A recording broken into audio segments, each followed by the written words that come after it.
Ya, waalaikumsalam. Silahkan masuk, Mbak. Permisi, Bu. Ya, Mbak. Silahkan, Mbak. Silahkan duduk.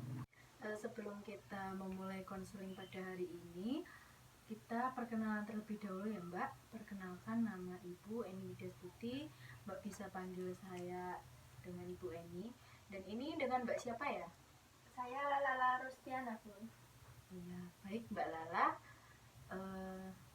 Mbak Lala rumahnya di mana? Saya kos, Ibu. Kos di mana ya? Dekat sini. Oh, jadi Mbak Lala itu udah kerja terus ngekos gitu. Iya. Ngekos sama siapa, Mbak? Sendiri, Bu. Ini sendiri ya. Masih single ya, Bu. Oh, gitu ya, Mbak, jomblo.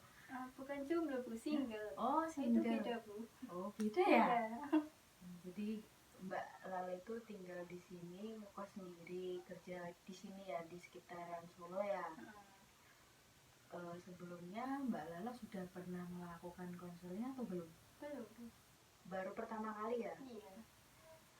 Oh ya, kira-kira Mbak Lala itu tahu tempat ibu itu dari siapa? Dari teman saya sih, Bu. Oh, dari teman ya, Mbak? Iya. Berarti teman Mbak Lala pernah datang ke sini ya? Iya, pernah beberapa hari yang lalu sih, Bu. Oh, seperti itu ya, Mbak? Iya. Karena Mbak Lala belum pernah melakukan sesi konseling, di sini Ibu akan menjelaskan mengenai konseling ya, Mbak. Jadi konseling itu proses memberi bantuan kepada individu yang mengalami masalah, memiliki permasalahan ya. Dan di sini Ibu sebagai konselornya dan Mbak Lala sebagai konseling Ibu atau klien Ibu.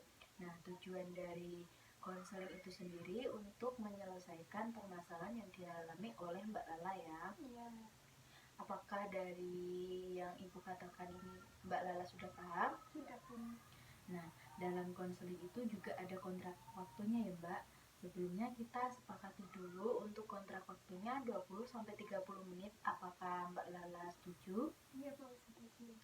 Oke, baiklah kalau begitu. Dan dalam proses konseling itu juga ada asas kerahasiaan ya, Mbak. Jadi segala bentuk apapun yang Mbak Lala ungkapkan di sini, Mbak Lala katakan di sini, permasalahan Mbak Lala itu tidak akan diketahui oleh orang lain dan akan dijamin kerahasiaannya oleh Ibu ya, dan tidak ada orang lain yang bisa mengetahui permasalahan Mbak Lala itu sendiri. Baiklah kalau begitu langsung bisa kita mulai ya sesi konseling pada hari ini. Nah, kedatangan Mbak Lala ke sini mungkin ada perlu dengan Ibu, mungkin ada sesuatu yang ingin Mbak Lala sampaikan kepada Ibu mungkin? Ada, Bu. Kalau boleh tahu permasalahan Mbak Lala itu apa ya? Ini, Bu. Sering overthinking. Overthinking ya? Iya. Overthinking tentang apa ya, Mbak? Tentang ini, Bu, kehidupan yang akan datang. Oh, kehidupan yang akan datang. Sejak kapan Mbak Lala sudah merasakan overthinking itu? Sejak itu, Bu, lulus sekolah. Lulus sekolah tahun berapa itu, Mbak? Berapa itu? 2020. 2020 ya? Oh, kenapa hal itu bisa terjadi, Mbak? Menurut saya gini, Bu. Jadi semakin bertambahnya usia kita ya, Bu, itu tingkat stres dan kecemasan itu semakin tinggi. Saya itu juga kadang itu nggak percaya diri gitu, Bu. Nggak pede gitu. Seperti itu. Baik, saya bisa memahami apa yang dirasakan Mbak Lala saat ini ya. Karena saya juga pernah merasakan di posisi Mbak Lala seperti itu ya. Nah, dari skala 1 sampai 5 menurut Mbak Lala, keadaan Mbak Lala saat ini itu seperti apa? Maksudnya gimana ya, Bu? Jadi begini, Mbak. Skala 1 itu menunjukkan di mana keadaan Mbak Lala itu tidak sedang baik-baik saja atau titik terendah Mbak Lala. Dan skala 5 itu titik tertinggi di mana Mbak Lala itu baik-baik saja seperti itu. Jadi kira-kira Mbak Lala sekarang itu berada di skala nomor berapa? Oh begitu ya, Bu. Kalau untuk saat ini saya merasa di skala 2 sih, Bu. Dimana saya berusaha mencoba untuk baik-baik saja. Gitu sih, Bu. Bagus Mbak Lala. Jadi Mbak Lala sudah mencoba berusaha untuk tidak baik-baik saja ya. Nah, pada skala 1 sampai 5, menurut Mbak Lala, masalah Mbak Lala ini dapat terselesaikan pada skala berapa ya? Dan di sini skala 1 menunjukkan di mana masalah Mbak Lala tidak dapat teratasi, dan skala 5 menunjukkan di mana masalah Mbak Lala tidak dapat teratasi. Kira-kira menurut Mbak Lala, masalah Mbak Lala ini pada skala berapa? Skala 4, Bu. Apa alasan Mbak Lala, menurut Mbak Lala ini termasuk skala 4? Saya berharap masalah saya ini dapat teratasi.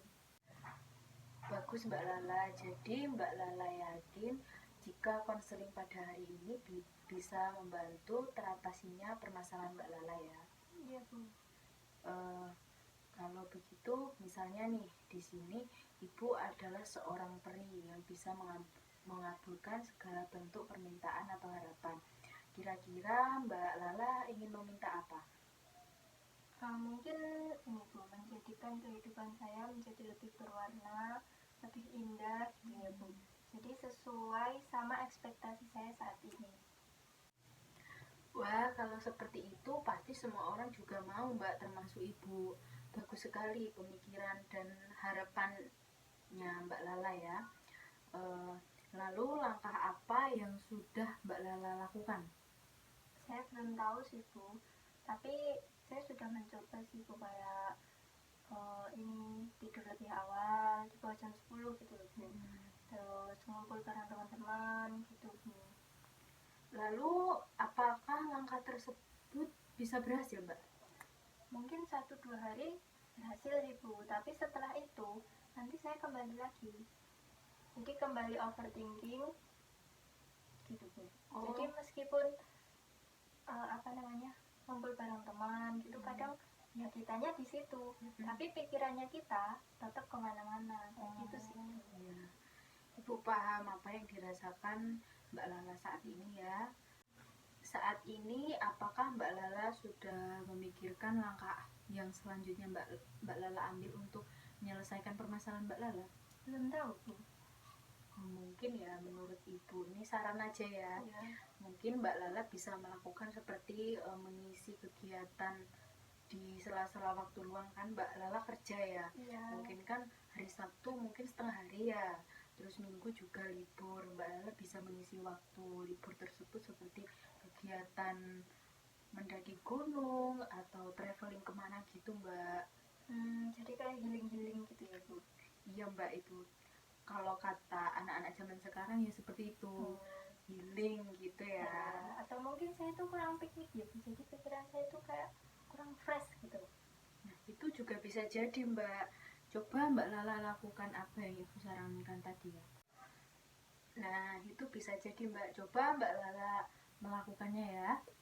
Tapi Bu, kalau setiap overthinking, healing. Overthinking, healing. Nanti lama-lama dompet saya itu juga ikut overthinking. Ya, nanti Mbak Lala healingnya itu yang gratis-gratis saja, yang tanpa mengeluarkan biaya gitu. Seperti misalnya ya, kan Mbak Lala ini di kos ya.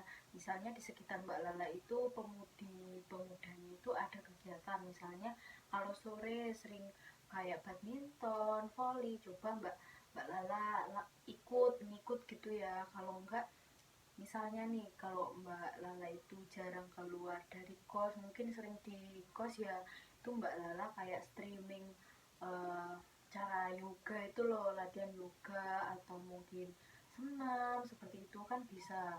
Itu dapat dilihat dari YouTube ya Mbak ya. Itu gratis, mungkin juga sedikit pakai kuotanya gitu kan. Jadi pikirannya itu lebih fresh lagi gitu Mbak. Nanti saya coba deh, Bu. Oh gitu ya, Bu. Nanti saya coba lakukan yang Ibu sarankan tadi ya, Bu. Iya Mbak, kira-kira kapan Mbak Lala akan melakukannya? Hari ini, Bu, mungkin. Sepulang dari sini ya? Iya.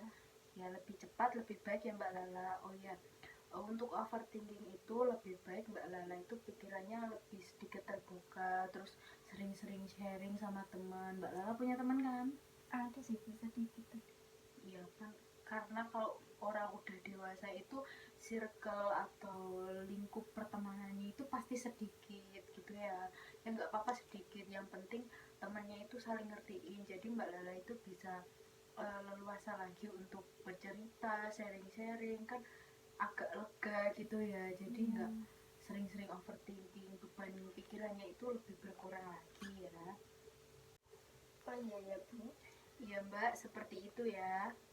Iya Bu, nanti akan saya coba ini ya Bu, lakukan deh. Oh iya. Nah nih perasaannya Mbak Lala setelah melakukan konseling pada hari ini. Agak sedikit lega sih Bu, jadi pikiran saya juga ada lebih tenang. Oh, syukurlah kalau begitu ya Mbak ya. Eh, apakah konseling pada hari ini sudah bisa kita akhiri? Bisa Bu. Sebelumnya akan Ibu simpulkan ya, permasalahan Mbak Lala pada hari ini itu Mbak Lala sering overthinking karena memikirkan masa depan Mbak Lala. Nah, untuk solusinya Mbak Lala ingin mencoba untuk sering-sering sharing dengan teman, seperti itu, mengisi waktu luang dengan kegiatan yang lebih positif lagi ya. Seperti itu ya Mbak ya. Iya Bu. Baiklah Mbak Lala, kalau begitu kita akhiri ya pertemuan pada hari ini. Iya Bu, terima kasih banyak ya Bu untuk waktunya. Maaf sudah mengganggu mungkin waktu Ibu hari ini gitu. Terima kasih sudah menyempatkan untuk memberikan saya media lah untuk bercerita gitu ya Bu. Iya, sama-sama ya Mbak ya. Kalau begitu saya pamit pulang dulu ya Bu. Ya udah kalau begitu Mbak, hati-hati di jalan ya. Iya Bu.